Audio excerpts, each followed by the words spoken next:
Let me open a joint public hearing, City Council and the Planning and Zoning Commission for Monday, October the 19th, 2020, it being at least 6:30 p.m. We are using the telephone and video conferencing technique because of the pandemic. We shall use that throughout the meeting tonight. Moving in our agenda to item number 1, which is called order. Item number 2 is roll call for the City Council. Councilman Mayor Pro Tem, we have how many? We have 6 out of the 7 present, Mayor. 6 out of the 7. Moving to item 2. Mayor, I do believe that Councilmember Orlando is now in the meeting, so I believe that would constitute everybody unless I'm missing. That's Councilmember Moore. That would be good. no, that is everybody. Okay, Madam Secretary, I will certify the quorum for the meeting tonight. Moving in our roll call for the Planning and Zoning Commission, the chairman. Hi, Mayor. This is Laney Cade. We have 6 of our 7 here. We're missing Commissioner Wicker, but we do have a quorum. You have a quorum. Yes, sir. Okay. Moving to item number 4, introduction of agenda and format of the hearing, staff report to Martin. Thank you, Mayor. My name is Martin Griggs. I am the planning manager for the city. I'm here to introduce the format of the meeting. For each item tonight, we'll have a call to order followed by a staff report. Then the applicant will have an opportunity to present. Then we'll have comments in either support or opposition to the proposed project. Then we will have council, commission, and staff discussion, followed by an adjournment. Tonight's zoning item will move on to the City Council tentatively for November 9th and November 23rd, although those dates could change depending on the planning and zoning action. For tonight's agenda, we have one zone change request. This is for an amendment to an existing planned development that is located south of McKeever Road, east of FM 1128, and west of Harkey Road. And that completes the introduction of the agenda. Thank you, Mayor. Moving to item 5, purpose of the public hearing tonight. Number 1, PC Chairman. Would you present the purpose of the meeting tonight, at least starting with a request by Alan Mueller? Yes, sir. Thank you, Mayor. Item 5, purpose of the hearing. Number 1 is a request by Alan Mueller, applicant, on behalf of Massey Oaks Development LP, owner, for approval of a planned development amendment to the Massey Oaks Planned Development District. It's a single-family residential development on approximately 356.868 acres of land. The general location is south side of McKeever Road, which is County Road 100, beginning approximately 2,900 feet east of FM 1128, and extends east to the southwest corner of the intersection of McKeever and Harkey Roads. That information in the record. Let's move to item number 6, applicant information case summary. Item A is staff report.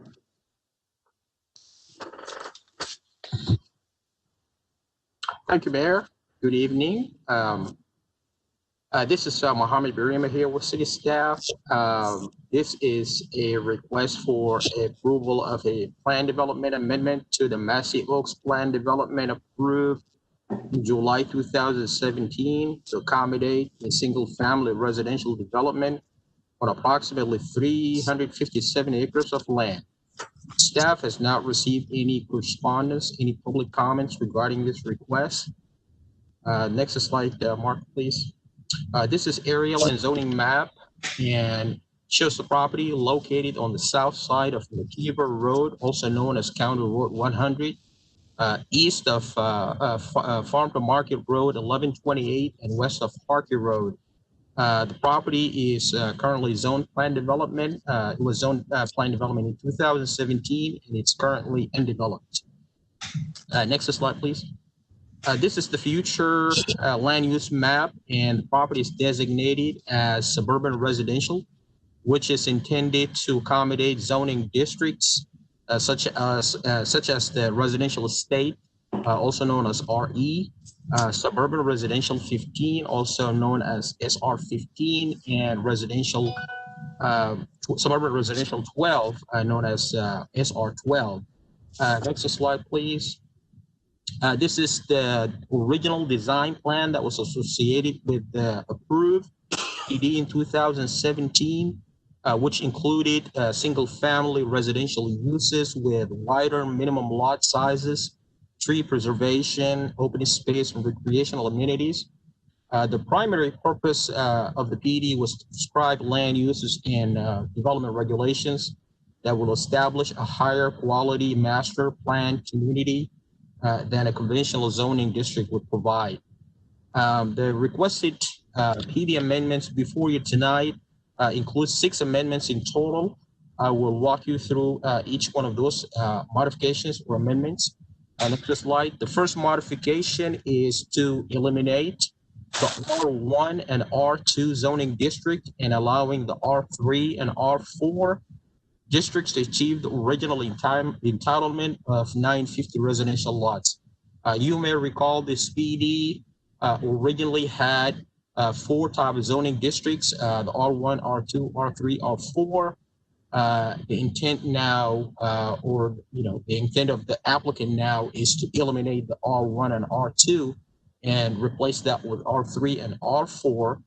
They indicated that there's a market for the R3 and R4 products, and so staff looked at these amendment, and we found that based on our analysis that the R3 and R4 will not increase the residential density or the traffic, with the entitlement just remaining at 950 residential lots. So, and also then the minimum lot sizes are 5 feet wider than the minimum required in a comparable district, and that should be any detrimental effect to the PD.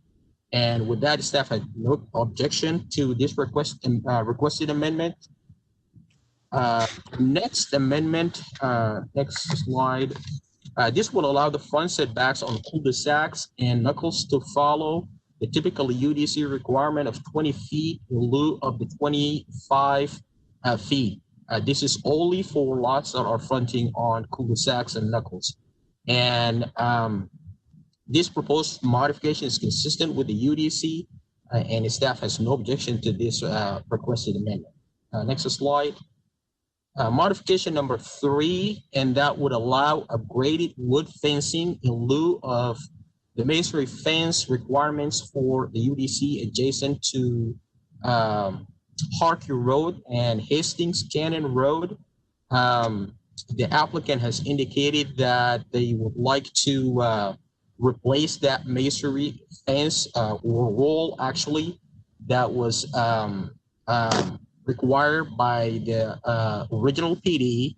Harkey Road and Hastings Canyon Road are designated as thoroughfares per the city thoroughfare plan, which requires masonry wall per section 4241. And therefore, staff supports maintaining the current masonry fencing standard along those 2 roads and consistent with the UDC regulations. So staff is really not in support of this modification to the upgraded fencing along those 2 major roads. The other requirements along McKeever and the Spine Road will remain as it is, which is the masonry screening.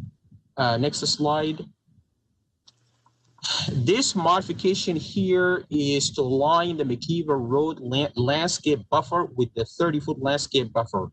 You may recall that the original PD required 40 feet of a landscape buffer along McKeever Road and Harkey Road. And so the applicant intend to maintain, actually to modify that to 30 feet and to align that with the corridor overlay district landscape buffer of 30 feet. Another amendment here for the landscape buffer include reducing the landscape buffers for Harker Road and Hastings Cannon Road from 20 to 10. So staff looked at this, these two amendments, and staff has no objection to the first amendment, which reduces the landscape buffer along McKeever Road from 40 to 30. However, we would like to maintain the 20-foot landscape buffer along Harker Road and Hastings Cannon Road to avoid any potential conflicts of utilities with plantings and sidewalks. As you all know, that we typically locate sidewalks and plantings and stuff like that in these buffers. And with a 10-foot, that could create a potential conflict there. Next slide, please. The fifth modification would allow the required residential sidewalk width or reduce the residential sidewalk width from 5 to 4, and that will make it, and that will be just for the residential streets throughout the PD, and that's consistent with the UDC. So the original PD had 5 for those residential streets inside the PD, and this would reduce that from 5 to 4. So staff has no objection to that. It is consistent with the UDC. Next modification, next slide, Martin. This modification number 6 would allow a 100% brick, glass, or stone on all sides of the ground floor of residential homes, and that's except for the interior sides, and would also allow 75% brick, glass, or stone for the exposed elevations of second floors, and 30% for the typical or interior elevations of second floors. To give you a comparison to the previous PD requirement that established the building materials for the homes was it was 100% for any site that's fronting or siding on a public street, and 75 for other streets. Staff has no objection. When we did the comparison, we thought this change will not affect the quality of the PD, and staff has no objection to that. Next slide, Martin. I think that concludes all the modifications. Again, this is the criteria metrics, and we're looking at here at the comprehensive plan. Again, the proposed R3 and R4 are inconsistent with the suburban residential designation.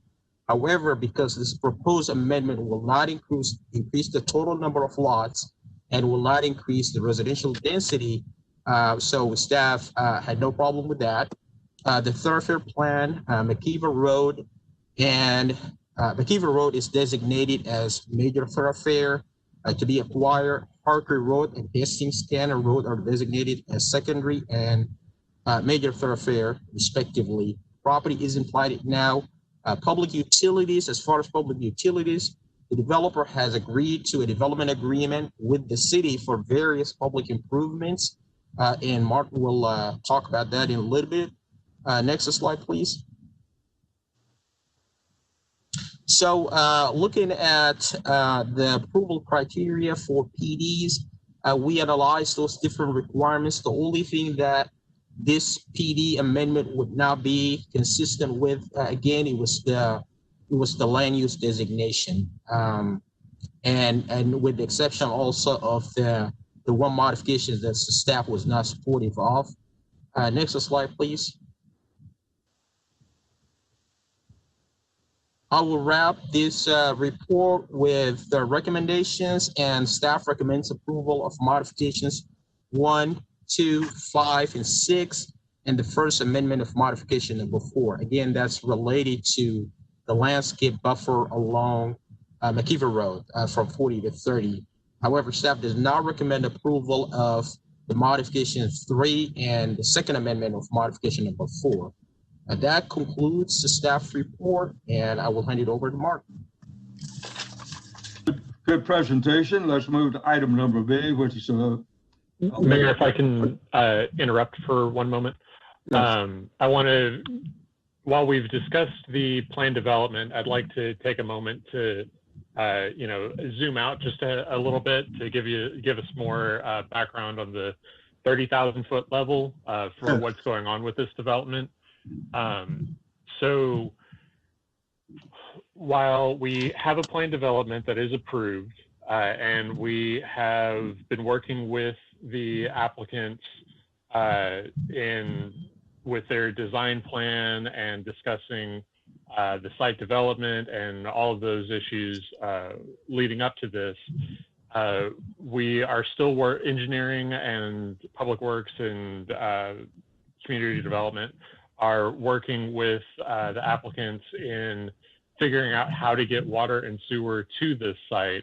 And now that we've had a proposed development to the east of the property, we're looking at a holistic approach to this 1,000 acres that is left to be developed within the city. So while we're taking this proactive approach, we're wanting to ensure that we don't put ourselves into an issue of establishing too many sewer lift stations, getting the right size and the right capacity for the lines put in place. And the development agreement that was approved was very, very, very specific in those details. So we're aware that we may need to go back or we will need to go back and amend some of those details within the development agreement. So let me pause that for a moment and go back to the full setup here. So in order for this development to move forward, the utility lines need to be extended, which means that the development agreement that is in existence will have to be modified. And in order for that to move forward, we'll need to ensure that we're working off the correct number of lots and the correct design that is going into them. So with all that said, we think that it would probably be a good idea for the development agreement and for the plan development amendment to come to council's table at the same time. So we are working with the developer to make sure that our timing's right and make sure that everything, that we have the appropriate public hearings and that we have the appropriate communications, so that way we don't come to city council multiple times and create confusion with our process. So this item, as we're still working on the development agreement, may be paused as we move forward with getting the development agreement if the Planning and Zoning Commission and City Council agrees, so that way we can have both of these, both the plan development amendment and the amendment to the development agreement on the same City Council agenda. So again, taking it from a very high level, things that are still being discussed in the additional moving parts before we move away from staff level discussion. So thank you, Mayor, for the opportunity to wrap that up or to provide extra context. Good. Martin, it was a good presentation. You and Mohammed did a good job on illustrating what we need to do there. And we realize that there must be changes because of the diversity of the locations. That information in the record, let's move to item B, which I'll let the Mayor Pro Tem introduce the applicant for his presentation. Thank you, Mayor. I think the applicant is going to speak first, is Alan Mueller. All right, am I unmuted? You are. All right, thank you. Appreciate the opportunity this evening, and it's good seeing y'all again, and hopefully you'll take my word that I'm clean shaven and wearing a coat and tie this evening. So just wanted to also introduce the other folks on the line. So here with me on the same line is Paul Groman. He's here with me. Separately, we have Ron Cobb and Peter Gashon. Excuse me, they're the owners of Massey Oaks Development. They're on the separate line. and then Chris Patterson with BG, who's the land planner. So I'll handle the presentation. If I miss something, if you'd allow them to jump in, and then they're also available for questions as well. So just to not belabor this, but just a little bit about the purpose that was pretty well described before. As we started to dig into the details on the design and working with builders, we identified these items, excuse me, where the PD just was not in line with typical master plan communities, as well as the builder expectations. Also wasn't in line with some recent zoning that was just done, down the street for some smaller lots that kind of put us at a disadvantage, especially in light of all of the offsite infrastructure that needs to happen, as Martin alluded to. So with these 6 modifications, we believe Massey Oaks can be a lot more competitive in the marketplace and still maintain the enhancement in the amenities that everybody wants to see that are required in the PD. So we're not changing any of those items. And has also been stated, we're staying under the 950 lot cap, which just wasn't feasible with the to even get close to that with the prior mix. So we appreciate staff's review and favorable positive recommendations on most of the items. Just to address the 2 where we had differences on modification 4 with regard to the landscape setbacks, we can go ahead and agree on the 20-foot and on Harkey and Hastings Cannon, and then leave it in the McKeever at 30. So we can agree to those recommendations easily. On modification 3, also we'll agree with the masonry recommendation on Harkey. We think that makes sense. It's in the heart of the community. But we did want to have a further discussion this evening with regard to the masonry fence on Hastings Cannon. As you know, that's really the back door to this community. It's really the back door to the whole neighborhood. It faces out onto the Alvin ETJ. And so from a aesthetic or a screening perspective, it really is not going to provide any benefit. And so with the dollars, being limited for development, we think it's better to allocate those limited dollars to the improvements that we're doing internally, rather than spending money on the backside that really isn't going to be a benefit. So again, that would be an upgraded wood fence, community fence maintained by the HOA, but we just don't see the benefit of a masonry fence there. But with that one minor exception, we appreciate the favorable recommendations. And just briefly touching on development agreement, I guess was not aware that this might be held up because of that. But the engineers are working with the city engineer on some design things that are becoming more evident on the sewer line. And so we have a good solution. I think we have agreement in principle on what that solution is. So I would hope that we don't hold up the zoning for that, because I think we're all agreeing in principle on what's happening there. So with that, I'll conclude. I'll let Paul, who's here with me, he's shaking his head no. And I guess if the moderator would allow Peter or Chris to comment if they have anything to add, please. A good job, man.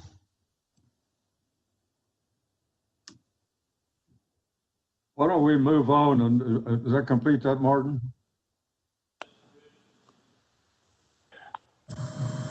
Mayor, I believe Chris Patterson has been unmuted, and they were going to let him add anything that Alan forgot.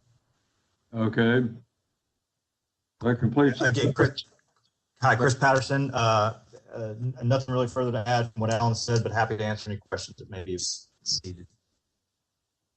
Super. That complete the applicant's presentation? Yes, Mayor. Good, super.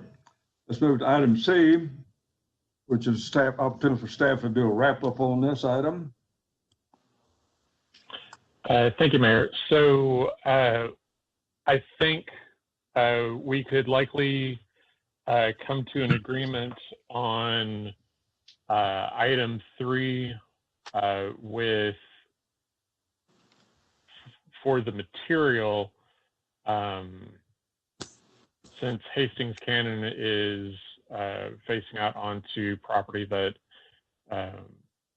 is likely to maintain, being outside of the city for quite some time. And I'm happy to hear about item 4 being agreed upon. I'm checking in with the status for the development agreement. The issue is that it's going to take some time to vet those details and ensure that the details, the proposed concept for the engineering is actually maintains our standards and maintains the right conformances. So if you wouldn't mind, I would enjoy if we could unmute Mr. Upton, and he can provide some clarification on the status and those details. Good evening, Mayor and Council. This is Robert Upton with the Engineering Department. Yes, I've been talking with the design engineer for a short period of time. We just recently received some exhibits for the whole length of the sanitary sewer line.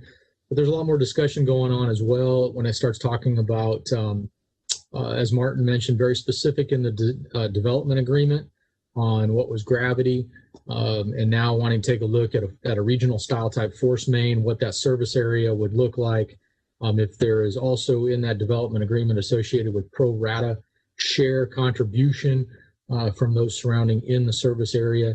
Those discussions have just barely scratched the surface to talk about. So therefore, taking a look in that respect, it's more than just the sewer line. It's some things that we're still vetting through, and we're happy to continue to work through Alan and his team. But we just need a little bit more time of vetting as the engineer is developing that service area and taking a look at what other properties surrounding that from that 30,000 foot view that Martin mentioned earlier, is that we don't have a proliferation of lift stations throughout that area, as we are working diligently as city staff to reduce the number of lift stations we have in the city. We want to be able to try and do the same thing here, where it doesn't just have another lift station. We take a look from a regional perspective as well. So that's where we are with regards to looking at the sanitary sewer line and how specific it is within the development agreement and the implications associated with that change. Complete staff report. Mayor, that completes the engineering department's comments and associated with the development agreement for this development. That completes your portion, Martin. Yes, sir, Mayor. I truly appreciate Robert chiming in for that discussion on the development agreement. His input is very valuable. Okay. I'll return it back to you, Mayor. Moving in our agenda to item number 7, I'll ask the Mayor Pro Tem to ask for speak to citizens wishing to speak for or against this proposal. Thank you, Mayor. Alan, we had, including yourself, 5 people sign up to speak on this. I want to make sure that none of them are citizens. I think you mentioned Chris Patterson, obviously Paul, yourself. There was a Matt Peterson and a Peter Gishin. Are they with your group?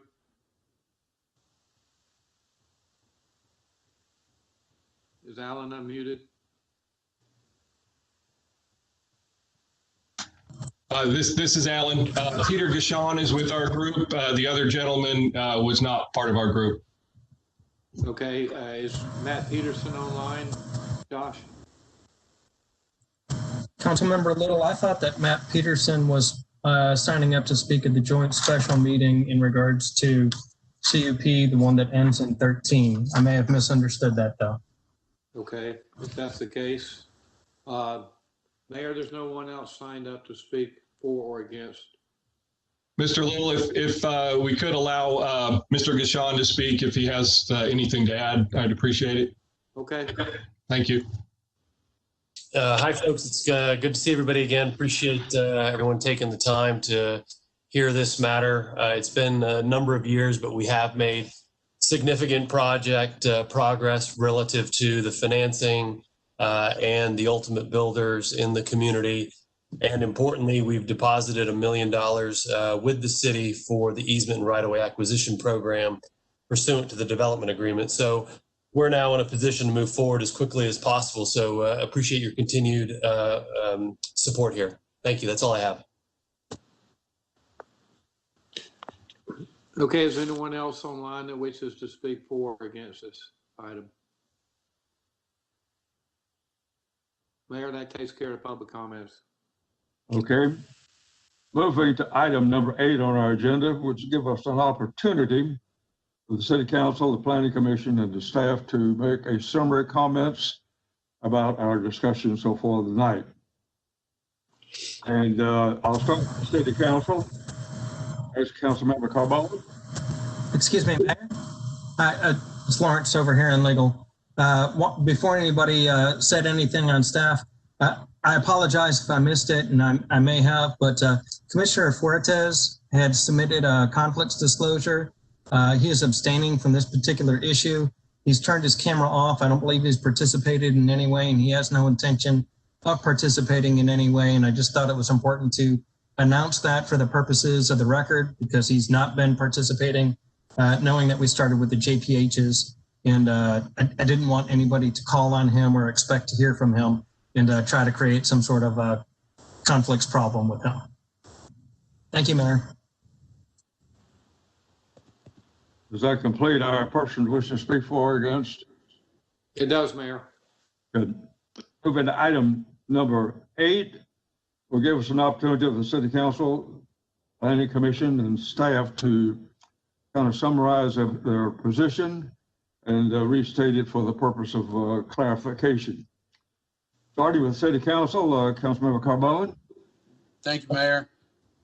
So Martin, just to clarify, the applicants kind of conceded on the 4B landscape buffer, and you're fine with the Hastings Cannon fence being the upgraded wood? If we get Harkey remaining and Hastings Cannon to upgraded wood, I think staff would be okay with that. Okay. Which I think is what Alan was discussing with number 3. Yeah, that was my understanding. Well, I appreciate staff working through this. I mean, it's a big development out there. I appreciate the applicant. And I mean, this was about 3 years old, and we're finally getting somewhere. They've got the $1 million in escrow, so we're starting to acquire right away. So it's going to happen, which I think some of us were questioning that at the beginning. So I'm happy that everybody's coming together. If for some reason we need to move this PD amendment, continued on through the process and drag the development agreement later, I'm fine with that. If we can run them simultaneously, I agree with your logic, Martin, to have them all at one night. But if it's going to hold something up or cause issues down the road, I'm fine pushing the PD through and then coming back with a development agreement. But anyway, that's all my comments. It's a good project, long time coming, and I think it'll spur some development in that area. Very good. Councilmember Little.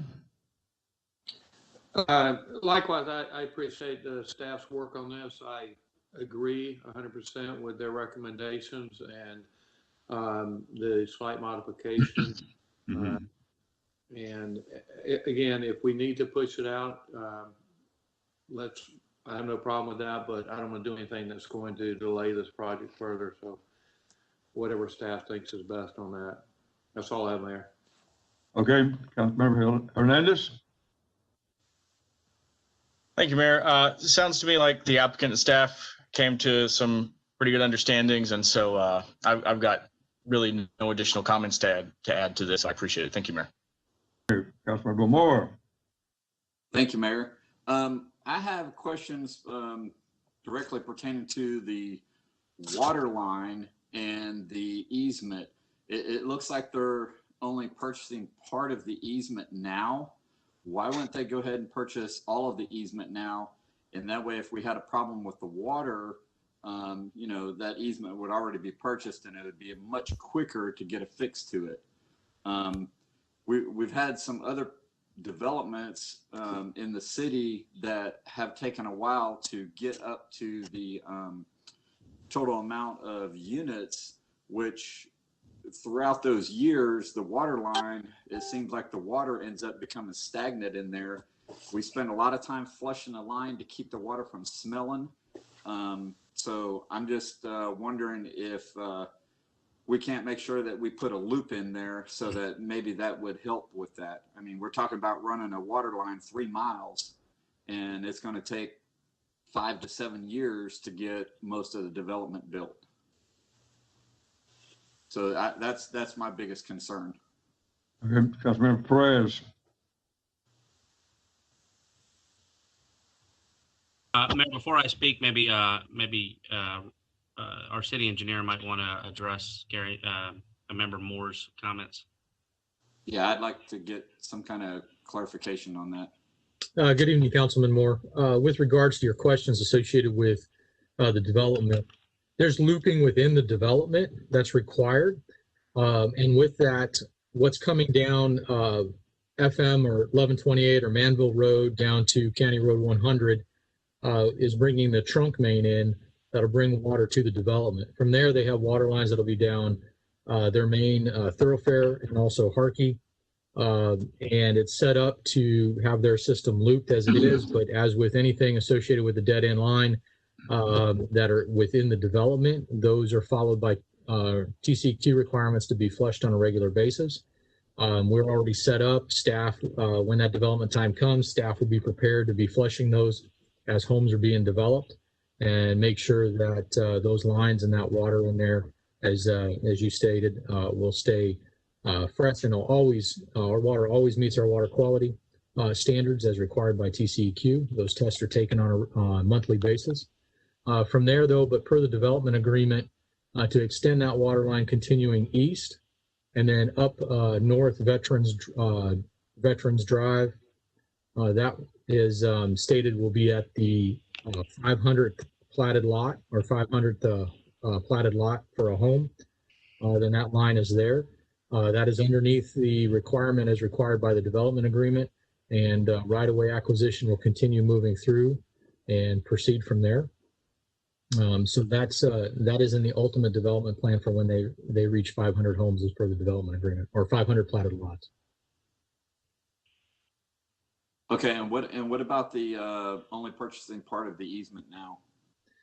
That's as stated as it begins right now, is that the first phase for homes 1 through 499 or platted lots 1 through 499, the line will come down FM 1128 and then east on County Road 100, and will get and terminate at the Harkey Road line, and then they're required to run all their lines inside their development. Okay, and so if we end up having some kind of issue with water quality or whatever, it's going to take us a lot longer if we don't already have that easement in place. Easements are required as by the development agreement to continue, and they'll have that. They have to have that line in place by the 500th platted lot. So it takes time. That's why there's $1 million escrow, and they'll continue to move forward through that process as they are developing homes as it is. Again, I'll state as our water quality meets our standards, meets the standards required by TCEQ, as monthly tests are indicative of that. And also as required, we're required to flush lines as necessary.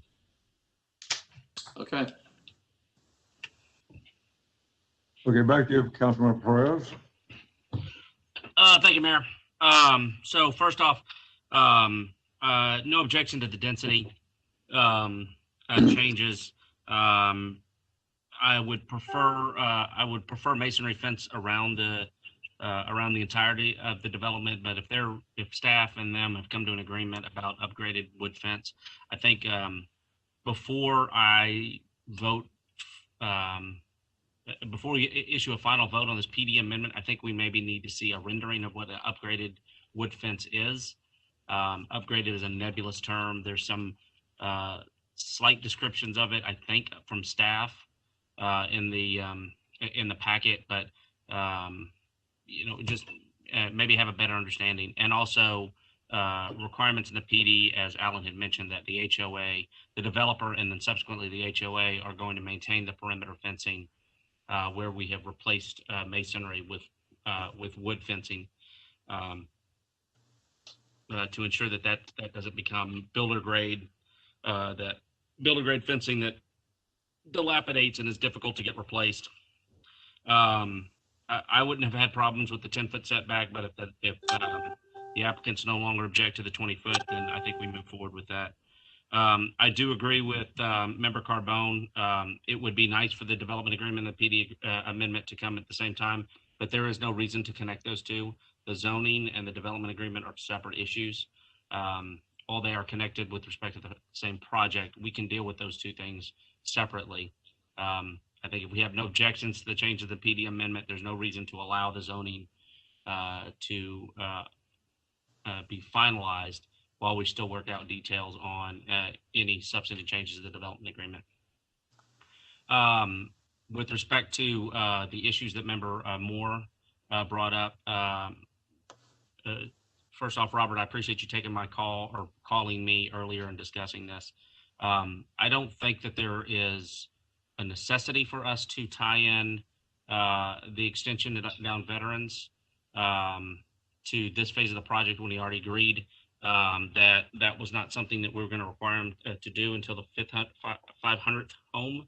I don't want us to go back on our word, but I would like us before the final development agreement or change of development agreement are approved, I would like us to see if we cannot have the city facilitate a meeting between the developments that are adjacent to each other to see if there can be an agreement about the extension of the water line down Veterans. If we can have the other development and this development go on at the same time, if they can come to an agreement, that would be great. We shouldn't make it a requirement, but I would suggest we make it a requirement that at least we have a meeting, they discuss and see if we can come to all the parties can come to an agreement that is mutually beneficial to both the city and both the developments. I think I agree with Member Moore, not necessarily with the stagnation of the water. I think we can manage that with routine flushing. That's not something that I would be greatly concerned about. But if it would be a benefit to the city to have both of these developments capable of developing generally at the same time. So if there's a way that we can make that work, that's great, but it shouldn't be the finality of this development agreement shouldn't be tied to that absolutely happening. And I agree with you, Robert, that anything we can do to kind of minimize lift stations so we can avoid the headaches that we have right now with constantly having to replace these lift stations after less than 15 years in service is a benefit to the city and a benefit to the people who are eventually going to be a part of the city and live here. So I think with that, that's all I have. Thank you, Mayor. Okay. Moving to Owens. Yes, sir, Mayor. It's down this far. There's not much left, is it? I guess with Martin on there. So in those 6 areas, we're in agreement with the city and with the developer out there on that project, right? I believe after Alan had spoke, we have a general agreement on all of the 6 amendments. Okay.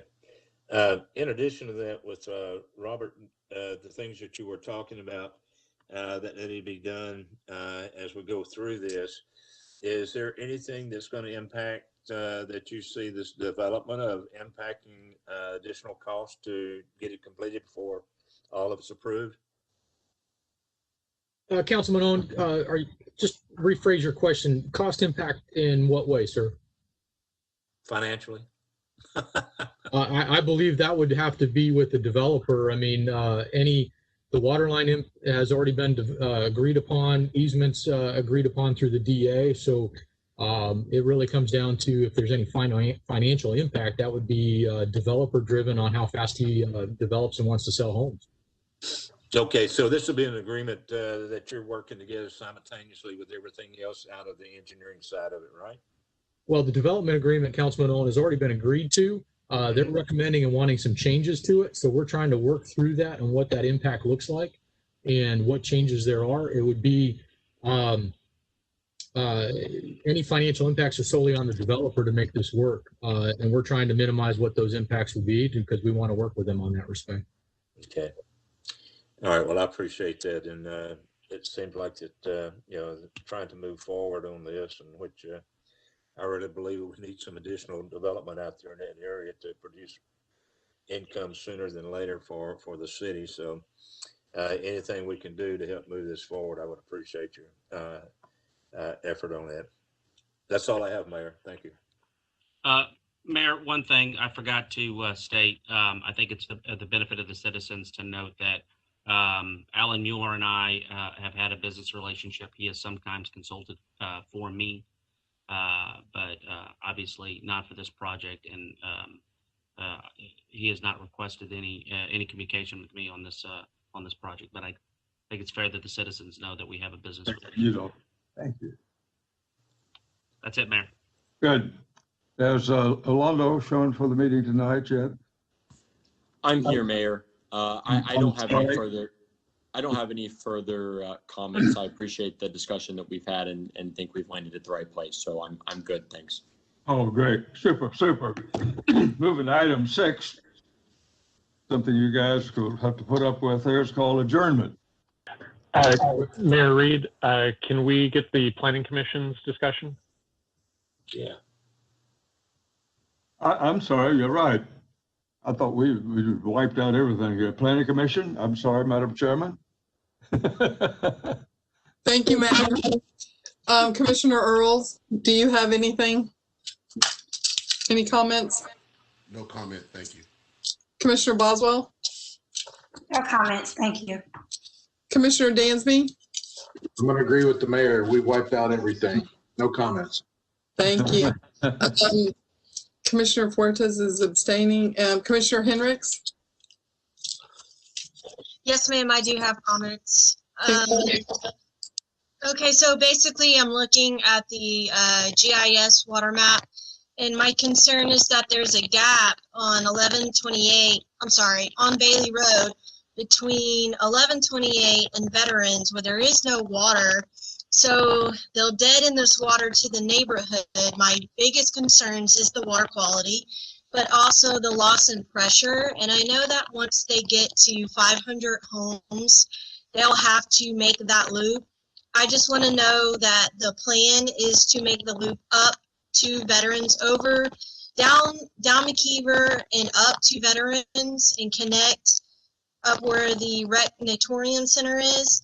But until that happens, there will be 499 homes essentially that will have to deal with low water pressure, with smelly water or stagnant water. And I'm not saying that City of Pearland won't come out and treat that, but I have a friend who lived here in the neighborhood that had to deal with that, and the water smelled bad.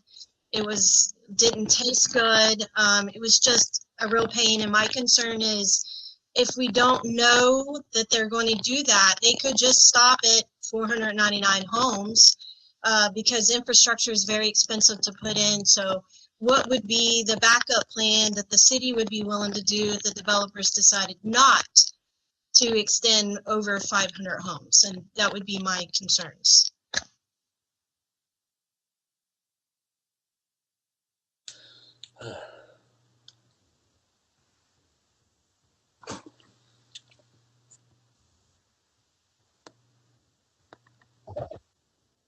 I'm sorry, that's all I had to say about this, but I would just like more from maybe engineering to say what the plan would be if they decided not to move forward to build the homes past the 500 mark. Who would take care of this if you had that many people and houses that were complaining? Because I'm just saying, I have a good friend that has experienced this, and it's just not fun. Right. So Commissioner Hendricks, I believe that this is a detail that's discussed within the development agreement that is outlined in there. As Robert has read it a little more recently, or for detail, I've given it a once over. But Mr. Upton, would you see about answering Ms. Hendricks' question? Sure, Commissioner Hendricks, this is Robert Upton. With regards, as we've talked about, mentioned, is that the development agreement does have their risk involved for the developer, is that they've put up the money associated to bring that water line down.